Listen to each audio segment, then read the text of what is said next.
Welcome.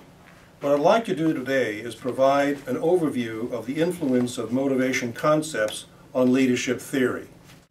One of the most important leadership concepts is McGregor's Theory X and Theory Y. McGregor's theory is based on the work of Maslow, and he formulated two contrasting sets of assumptions that managers hold for workers. He argues that most managerial actions flow directly from their assumptions about their subordinates, and consequently dictate how subordinates respond to them. The classical approach, or the structural frame, reflects assumptions about Theory X, and the human resource frame is reflected in Theory Y. Theory X and Theory Y posit contrasting organizational views of real-world conditions, but they are based on two different sets of assumptions about people. First, let's talk about managers' Theory X view of workers. This view holds that 1. People dislike work and avoid it whenever possible. Because people dislike work, they must be coerced, controlled, directed, and threatened with punishment in order to make them put forth an effort to achieve organizational objectives.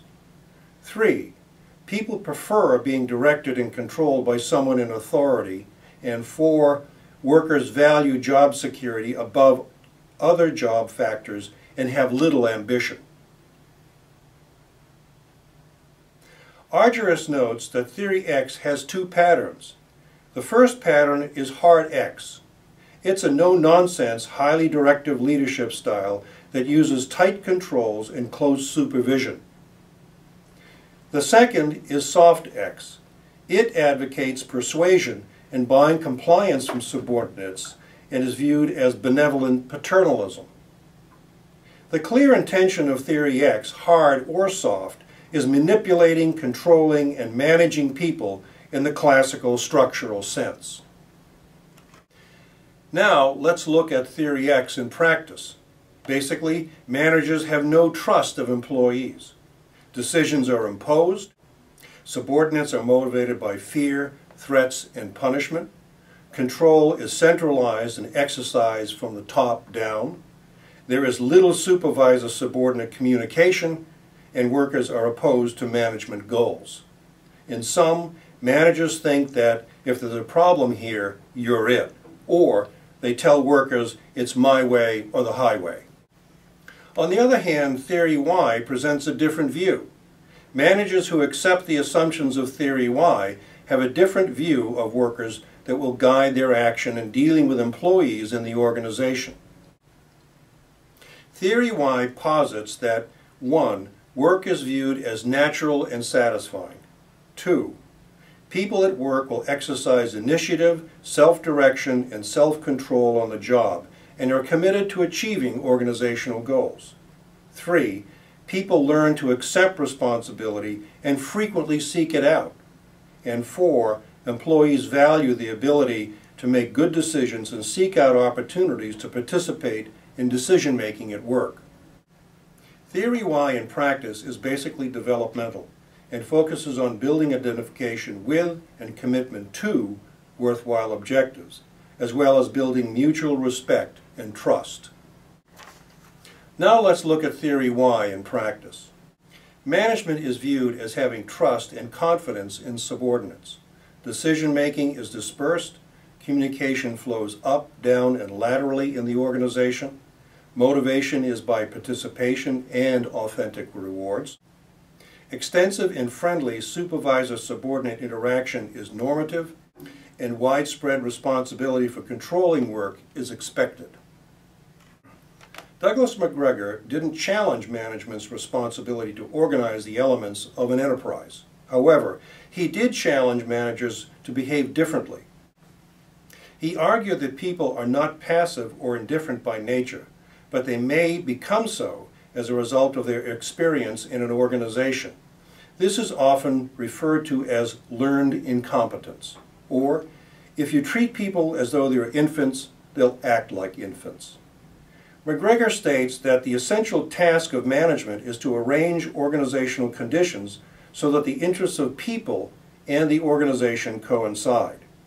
The concept was developed more fully by other leadership theorists.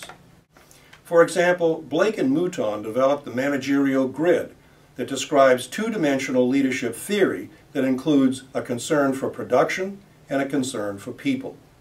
They developed a questionnaire that enabled managers to identify their leadership styles, understand how subordinates are affected by them, and to explore the use of alternative leadership styles consistent with employee needs. These two dimensions, or leadership styles, include initiating structure, which is theory X, and consideration, which is theory Y. The first concept is initiating structure, or theory X, and it has a task focus. It delineates the relationship between the leaders and the group by establishing well-defined organizational patterns, procedures, and communications. This is classical structural theory. The second concept is consideration, and it has a people focus. Leaders elicit behavior indicative of friendship, mutual trust, respect, and warmth towards workers. It is important to note that leadership involves the relationship between leaders and followers in a group, and how they achieve goals for the organization and the people in them. In this regard, leader behavior may range from being authoritarian or highly directive, which is theory X, and participatory or collaborative, which is theory Y. Blake and Mouton created a managerial grid which depicts how these two dimensions may be combined and how they may affect worker behavior. This slide shows how the four quadrants of the grid are presented. This slide shows the four quadrants of the grid.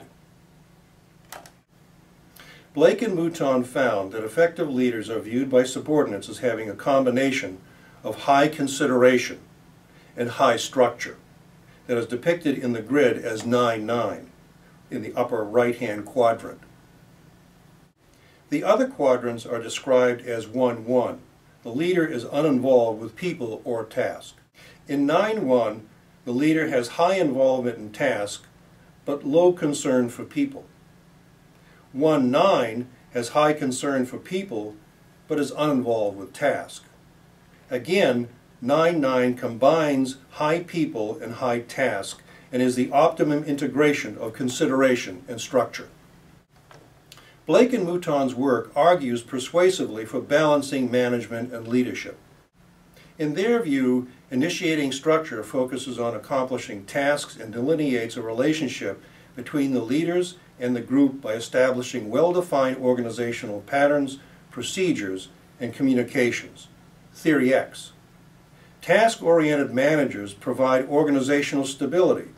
Research findings suggest that people like some measure of stability in their personal and work lives, and effective managers can meet their needs by ensuring that the organization is well organized, work is efficiently coordinated, and goals are achieved. Consideration has a people focus, and leaders elicit behavior indicative of friendship, mutual trust, respect, and warmth between the leaders and the workers, or theory Y. This authentic quality of a manager or leader is essential in creating an esprit de corps, or loyalty and trust, that are key elements to increasing effectiveness of employees. This is important when working with highly educated knowledge workers in schools, universities, and research organizations. Hersey and Blanchard extended these concepts in their situational leadership model. Hersey and Blanchard developed situational leadership theory as a framework for analyzing leadership using task and relationship behaviors that are similar to those described by Blake and Mouton's managerial grid. In the situational leadership model, task behavior involves one-way communication to subordinates that directs them on how work is done. Relationship behavior, on the other hand, involves two-way communication that provides socio-emotional support that facilitates work. Situational leadership also includes two additional factors: maturity of followers and leadership styles. Hersey and Blanchard use maturity of followers as a key situational variable in determining how leaders may act. It incorporates notions of job maturity and psychological maturity. Job maturity refers to knowledge, skills, and experience that define competency to do assigned work. Psychological maturity, on the other hand, refers to the individual's level of motivation as reflected by achievement needs and willingness to accept responsibility for completing an assigned task. Job maturity and psychological maturity of followers are task-specific. In other words, a good superintendent or principal may not be a good basketball player. When job and psychological maturity are combined, they produce 4 levels of maturity, depicted as M1 through M4, that call for 4 different leadership styles, depicted as Q1 through Q4, that integrate task and relationship behavior. Let's look at these leadership styles more closely. This model is based on a notion that effective leaders match the characteristics of the individual workers or the situation with an appropriate leadership style. Hersey and Blanchard created 4 basic leadership styles, including 1. The directing style, Q1, high task, low relationship. High task is effective when subordinates are low on the maturity or skill and knowledge scale. Low relationship is effective when subordinates have low psychological maturity or motivation. In application, principals give specific instructions and provide close supervision of first-year teachers. 2. The coaching style involves Q2, high task, and high relationship. High task is effective when subordinates are low on job maturity, skills, and knowledge. High relationship is effective when subordinates have adequate psychological maturity or motivation. In application, principals direct tasks but solicit suggestions from second and third year teachers who are gaining confidence and competence. 3. The supporting style, Q3, low task, high relationship. Low task is effective when subordinates have adequate job maturity, skills, and knowledge. High relationship is effective when subordinates have adequate psychological maturity or motivation. In application, principals make decisions with creative, competent teachers and support them in accomplishing tasks. The developing style, Q4, involves low task and low relationship. Low task is effective when subordinates have very high job maturity, skills, and knowledge. And low relationship is effective when subordinates have very high psychological maturity or motivation. In application, principals turn over decisions and responsibility to highly competent and motivated teachers. The next slide shows Hersey and Blanchard's situational leadership grid. You should note that leaders develop and nurture workers starting with a directing style, moving to a coaching style, then a supporting style, and hopefully achieve a delegating style as worker job and psychological maturity increase. Hersey and Blanchard's contribution to the field is significant. Their model suggests that leaders need to know individual employee levels of job maturity, which is skills and knowledge, and levels of motivation, as well as give them work assignments that they can accomplish. The emphasis of situational leadership theory is on flexibility and adaptive leader behavior that treats each subordinate differently. Importantly, leaders should have an awareness of opportunities to build job maturity, which is skills and knowledge, and motivation, a willingness to accept responsibility, of subordinates over time and enable them to function at high levels. How can managers' perception of workers' attributes influence their leadership style and effectiveness? Discuss how the concepts of task and consideration may help you balance the way you lead your organization. How would the characteristics of an organization, including the nature of work, knowledge and skills of workers, workplace culture, etc., influence how you provide leadership? I hope this brief review helped you think about how these concepts of motivation influence leadership theories.